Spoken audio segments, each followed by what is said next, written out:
Anyway, Tim McMahon of ESPN wrote a fun piece about the Houston Rockets, who have their NBA Cup matchup against the Golden State Warriors tonight.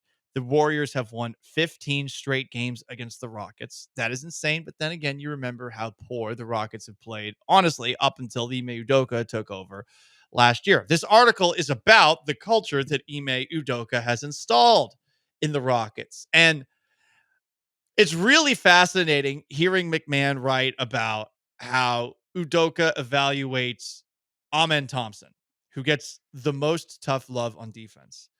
I'm going to read a passage. When Thompson, the man he's guarding, gets a bucket on Thompson, Thompson tends to look towards the sideline to see how Ime Udoka reacts. There isn't much mystery. Said Ime Udoka, quote, I am bothered, end quote. Fantastic. That's an understatement, writes McMahon, and not an unusual state of mind for Udoka.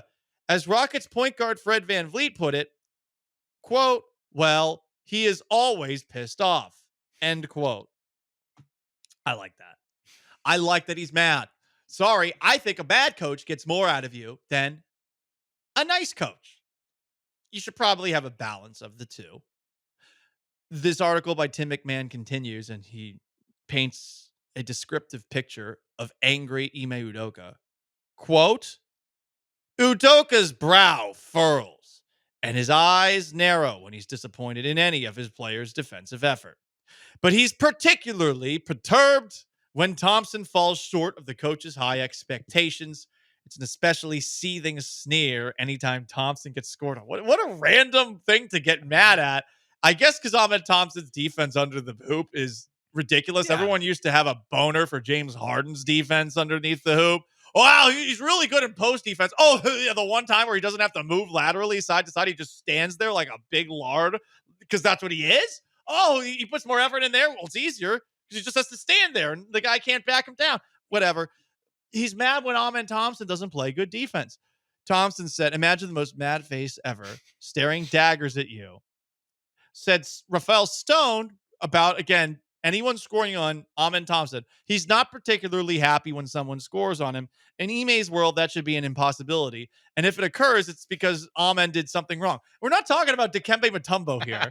We're not talking about peak Dwight Howard or Hakeem Olajuwon or anyone. We're talking about like a rookie in his second year who's kind of a tweener player. Yeah, it's like 6'7". I mean, great athlete, but yeah, I think that is something where yes, you're right. This is the type of coach that can get a lot out of a player, especially a young group who they're not, veteran players. They're not like, hey, listen, dude, I've already made hundreds of millions of dollars. Can you please stop screaming at me every night? Like, it is a young group still trying to find their way in the league.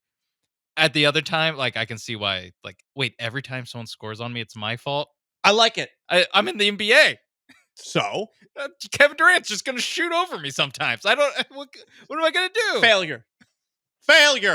I like that. I like being so obsessed with perfection that nothing is fun anymore. And that's probably because I grew up a Patriots fan and I saw it in action. And yes, I sort of overlooked the convenient Tom Brady was there thing. Yeah, that helped. It did help. But I'd like to see this with our Houston Texans. And I said this because coming back from the bye week at his Monday press conference, DeMeco Ryans had this to say about what the Houston Texans are going to be focusing on now that they're back. The biggest thing is hard for us is, as I went back and watched it, is us getting back to the basics and fundamentals of ball, right? And it's us just executing on those simple things of football, right? It doesn't change. At this time of the year, it's not so much about the scheme. Everybody knows what everybody's doing, right? It's about how do you execute, and are you executing better than your opponent? Are you protecting the football? Are you taking the football away? Putting yourself in favorable position, playing complementary football. So as I go back and dissect it all, it's just about us getting back to the basics and playing our brand of football and executing the right way. Well, your brand of football is not being perfect. Your brand of football is mistakes. We're going back to fundamentals. It is week 15.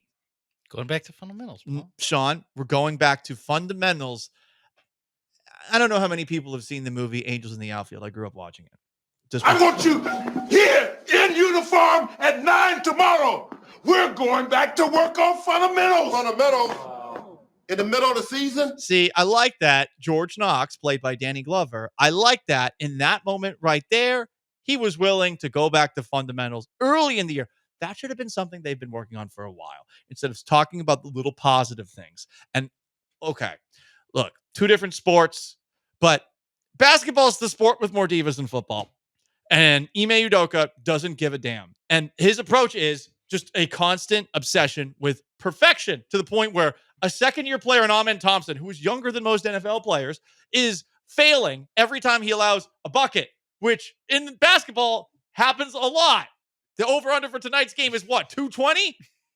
Yeah. That's 100 baskets at least. At least. Among the two teams, zero Right. of those should be on Amin Thompson. If any of them are on Amen Thompson, Ime Udoka's pissed off. And, okay, Paul, this is an apples to orange comparison. You can make that case, but think about that. The biggest turnaround that we have seen in year 1 and 2 has been just the approach by Alperen Şengün and Jalen Green defensively. There's a passage in this piece by Tim McMahon. The quote, "The reason why we have overall made the jump is the buy-in and improvement from the non-defenders. Challenging our guys to take pride in one-on-one defense and then trying to build some schemes around guys to protect them and put them in a better position to be successful." There is no denying that Green and Şengün care more. Yeah. This is embarrassing for basketball as a whole, that like caring about defense actually leads to good defense. It is embarrassing, but when you have a coach that's like that with the little things or the little moments, it's going to improve. And I'm sure that any moment that Jalen Green or Alperen Şengün aren't hustling is sometimes related to when these guys are sitting on the bench of the fourth quarter. Wouldn't it be nice if DeMeco incorporated any of this?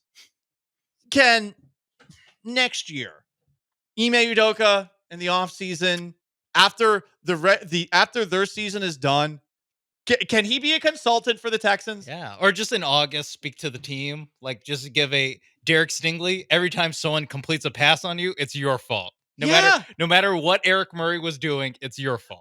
Why not?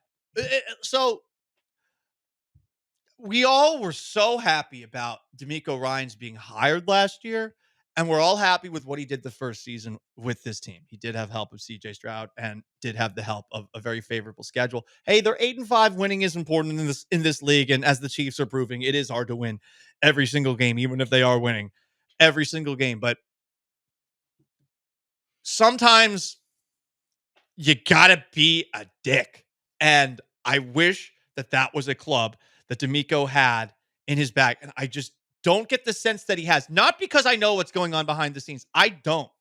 But that they cannot clean things up from a week-to-week basis, and that in week 15, we're talking about fundamentals. Yeah. Frustrates me. At least he didn't go like, hey, we try to put the fun in fundamental. Oh, God, like he's Scott Boras. We're just trying to have fun out there.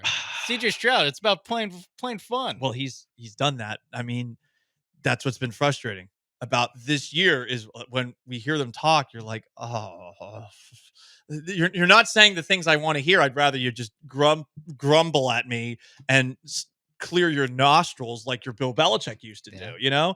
Like, I'm reading a lot into this. I realize that.